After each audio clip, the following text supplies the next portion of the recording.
This is The First Century, a podcast devoted to stories from that influential period of history including Rome, Judea, Christianity, and more. I'm your host, Dr. Brian Schmisek. Get ready to go back in time and enter a world before computers, the stagecoach, the printing press, or even stirrups had been invented for horses. We're about to enter the first century. Episode 11. Herod Antipas makes a bold move and incurs the judgment of his father-in-law and a local prophet. Back in the east, though Antipas had married Phaesalis to secure a political alliance with Aretas, king of the Nabateans, he also had eyes on a different woman, his own niece, Herodias, daughter of Aristobulus and Bernice. At the time, Herodias was already married to Antipas's half-brother. Together, they had a daughter born sometime between 15 and 19 CE, and she was named Salome, after Herod the Great's sister Salome, the worm tongue we encountered several episodes back. Antipas rightly considered that to follow through on his plan to divorce Phaesalis and marry his niece Herodias, he should have the support of Rome. It was fairly certain that such an action would likely cause friction with Phaesalis' father, King Aretas.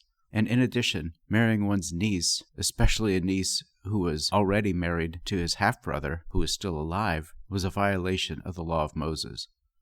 But that wasn't as important an issue as securing permission from Rome to divorce the daughter of the king who ruled over a border territory.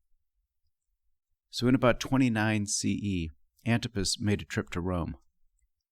The Senate had declared Sejanus' birthday a holiday, and this provided Antipas with the opportunity to visit his powerful friend, secure the divorce, and also inform him about some of the matters that Pilate instigated. He also wanted permission to mint coins with his own image. But prior to Antipas boarding his ship for the journey to Rome, he received word of yet another prophet. This one stayed in the wilderness area and seemed unlikely to cause trouble.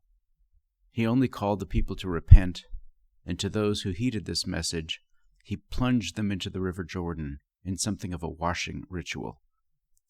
As far as Antipas was concerned, if this man of the wilderness did cause trouble, there'd be no doubt about his fate. It would be that of so many of the other troublemakers. In Rome, Herod Antipas met with Sejanus, and he was able to secure permission for the divorce and to marry Herodias. He also received authority to mint his own coins. He never saw Tiberius, who by that time had been in Capri for more than 5 years, never having returned to the capital city. Rumors abounded about Tiberius's odd behavior on his imperial island. For example, the locals knew that their emperor was residing there. One fisherman, proud of a spectacular catch, brought a particularly large fish to Tiberius as an act of respect. But unfortunately for the fisherman, he happened upon the emperor as he was resting by himself, enjoying the beautiful scenery, and that startled him. Tiberius was so upset that he called his guards and made the fisherman stand still, while the fish and its scales were scraped against the man's cheeks to the point of bleeding. The fisherman, being something of a wisecrack, said he didn't mean to startle the emperor, but then again he was so fortunate that he didn't bring the crab that he had caught as a gift to Tiberius. When the emperor heard this, he ordered his soldiers to go down to the fisherman's boat, take the crab, and then he scraped the crab against the fisherman's face as well. There were other rumors, too, about Tiberius' strange activities on the island, and these included the emperor's sexual proclivities with young boys. But because he pretty much stayed on the island as a bit of a recluse, it was hard to know what to believe. Even so, that didn't put an end to the rumors. But unbeknownst to Antipas, Phaesalis had already learned of his intention to divorce her. As Antipas returned from Rome to his tetrarchy, she asked him to send her to Machaerus, a fortress in Perea, just east of the Dead Sea in the border district between the tetrarchy of Herod Antipas and the Nabatean kingdom of Aretas.